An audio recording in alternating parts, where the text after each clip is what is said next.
Okay, so carrying off what I was just saying, yeah, the last thing I can think of really for these signs together is considering how much Cancer is involved with the home. If this friendship, partnership, lover, whatever this relationship is gonna last, then it's very important to understand the home dynamic for a Cancer. And just like I was saying in the last video, I've lived with a lot of people with a lot of Cancerian energy, and of course I have a lot of Gemini. And hell, I've lived with a lot of people with a lot of Gemini energy, and I have a lot of Cancer. So I've kind of seen it go both ways. And so some little advice about that is, if you're living with this person, or if you're, chances are you're gonna see their home eventually. Um, Whether you're the Cancer or the Gemini for that matter, but especially if you're the Gemini, you're gonna be familiar with the Cancer's home if you're close to the Cancer. It's important to. I can only speak from living with so many Cancerian people. Is crucial, like I said before, to give everyone their space, and it's really important when living with somebody with a lot of Cancer energy, or if you're just around them a lot, to call them out on their bullshit. Kind of like I was saying before, but especially at the home, I find that Cancer energy tends to subconsciously, Cancers have the best intentions in the world with all of, love and everything, but sometimes they can subconsciously put up eggshells on the ground for everyone. You have to tiptoe, and that is infuriating for an air sign or a fire sign. Especially a Gemini, because they just know it's not right, and they know that it's a very unhealthy situation, and they also know that they can't communicate, and that's like, so this is a very delicate relationship. It's important not to push it too far, but it's also important not to let it stagnate. And whether you're the Cancer or the Gemini, it's truly, truly, truly important to make sure that your needs are known. I think that's a really big part of this relationship, is just to have the freedom to feel, even if there are eggshells sometimes, to feel that by and large you can coexist and not have to compromise so much of who you are.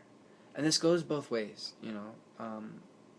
If a Cancer doesn't want to have a conversation, the Cancer should feel, and this is really hard for Cancer energy, trust me, I know, but the Cancer should feel comfortable with saying, listen, I'm not really in the mood for a conversation. And the Gemini shouldn't take it to offense and get all, weirded out about their freedom. And I've been there. I've been on both sides of, getting weirded out about communication and freedom not being open.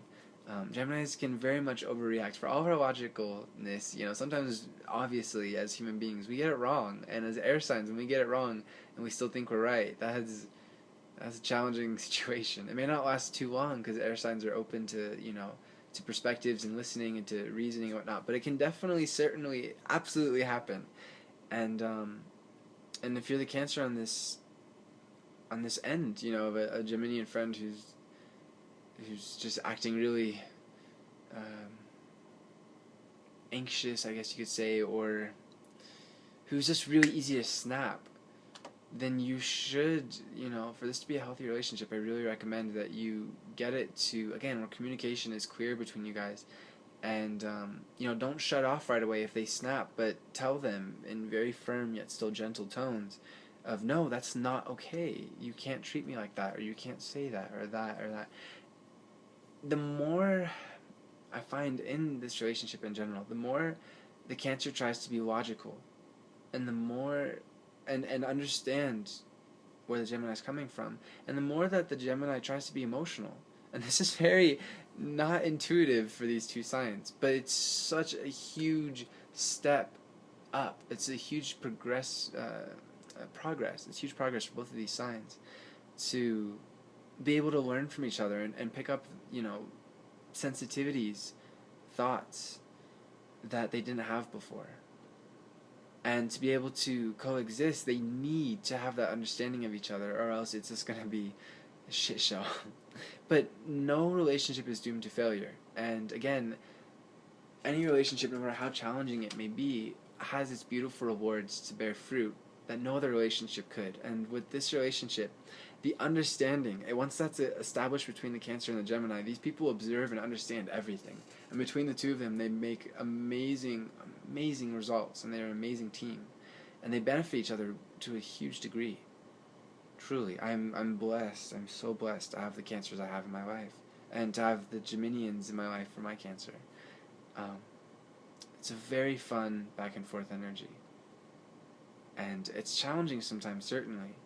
But as long as you just keep your cool and navigate calmly while still absolutely taking care of your needs in a very calm, rational manner, both signs, then it's all fine and dandy. So I urge you, patience with each other. Patience, and you will find rich, rich rewards for your friendship. As long as both people are, again, centered in their healthy presence.